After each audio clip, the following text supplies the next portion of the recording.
Zahitako toy ianao avoko, ny masomo efa mandroro, ireo fiara mandalo sao ianao efany, izaho mitaintagny rery fa sao tsy misy mpijery.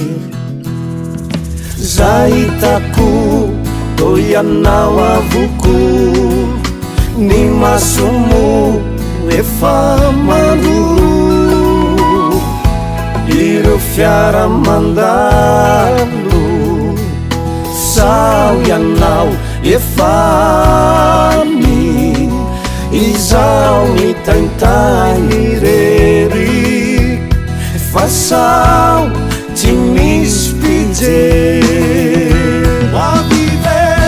Hoavy agny satsy sao elabe, manginy rery ao aty,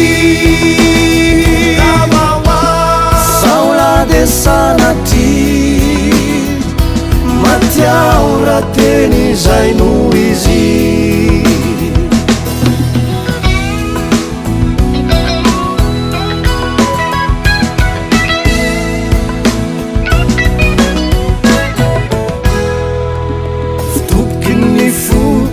Sambaravara toko tsy mikanilo aizay ihany anao, ny masoandro efa hodify, ny akanjoko manify de manify, andao aveo ny hafanana sao hoe fa tsy tamana.